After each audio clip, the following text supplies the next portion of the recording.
so lonely. I'll be so lonely I could die. Although it's so...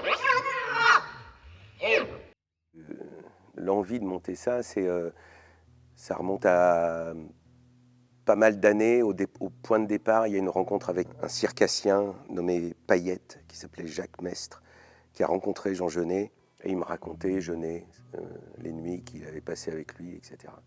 Et l'univers du cirque. Et il m'avait conseillé de lire ça à l'époque. Je l'avais lu, et ça m'était passé un peu au-dessus. Enfin, je le trouvais assez compliqué. Et les années passent, et puis je suis contacté il n'y a pas longtemps par une association qui cherchait des comédiens pour enregistrer des textes. Et la personne qui m'avait contacté me dit « J'ai pensé au Funambule de Jean Genet ». Alors j'ai trouvé ça rigolo. Je m'y suis replongé et je l'ai travaillé. Et là, je suis rentré dedans. Et là, j'ai trouvé que c'était un texte extraordinaire.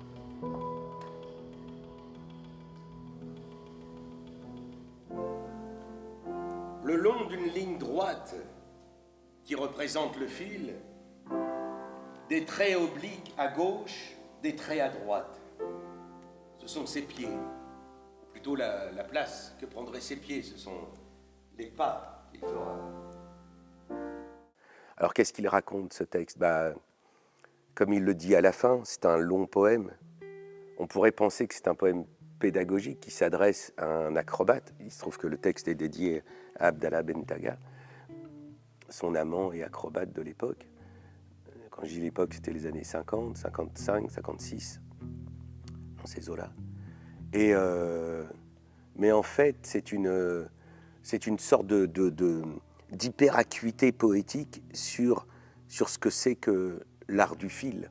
C'est une sorte d'instinct du poète, parce que Jean Genet n'y connaissait rien, mais il est devenu le professeur de fil d'Abdallah. Au départ, il avait voulu lui en trouver un vrai, un funambule qui aurait pu enseigner à son jeune poulain l'art du fil. Mais ne le trouvant pas, il s'est décidé à être son coach. Au point qu'il a même dessiné le costume, il a chorégraphié le numéro, il lui a acheté du matériel, il louait des gymnases pour qu'il puisse s'entraîner, etc. Et en fait, ce qu'il lui dit est juste. Donc c'est ça qui est incroyable. S'il rêve lorsqu'il est seul, et s'il rêve à lui-même, probablement se voit-il dans sa gloire. C'est un poème, c'est impressionniste. Il ne défend pas une thèse, c'est pas un abécédaire de l'art du cirque. Non, c'est un... Qu'est-ce que ça engage ? C'est quoi voir un acrobate ? Qu'est-ce que ça suppose pour lui et pour nous qui le regardons ? C'est quoi ce jeu cruel ?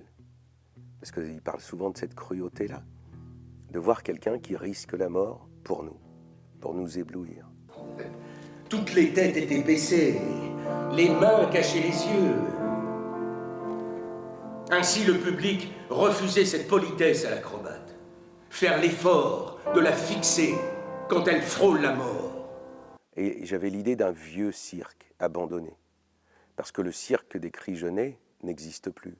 Les cirques sont plus... On sécurise beaucoup plus l'acrobate. Ce qui n'était pas le cas dans les années 50.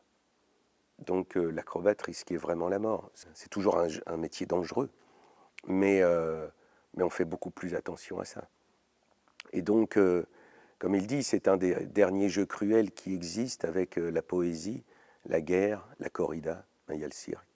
Mais je voulais montrer que c'est comme si le vieux Genet se reconvoquait ce passé-là.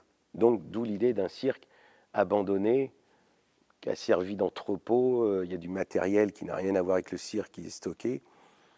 La Sûre, elle s'est fait coloniser par l'herbe. Voilà. Et là-dedans, il y a un jeune homme qui dort.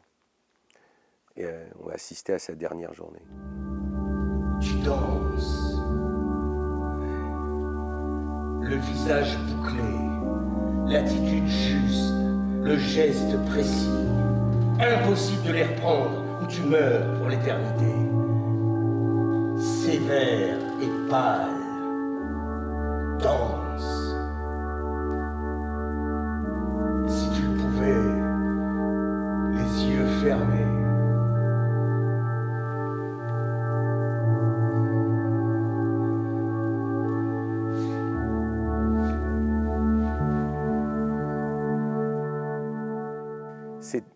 Cette idée d'être à trois pour faire cette mise en scène, elle est venue tout de suite. Je voulais qu'on ait tous une autonomie. Ça s'est fait vraiment simplement. Alors après, chacun a travaillé dur dans son domaine. On avait tous les trois conscience qu'on ne pouvait pas surcharger le public d'un texte à entendre, d'un acrobate à voir et d'une musique à entendre. Ça, on se l'est tous dit, sans le dire d'ailleurs, enfin on l'a tous ressenti comme ça. La vraie difficulté, elle est chacun dans son art en fait. Boris passe d'un instrument à un autre, moi j'ai tout ce texte sans quelqu'un pour me donner la réplique, sans quelqu'un pour me... Et Julien a toute cette chorégraphie à la fois sur le sol, sur le fil à 1 mètre et sur le fil à 2 mètres. Donc la vraie difficulté, elle est finalement interne à chaque discipline.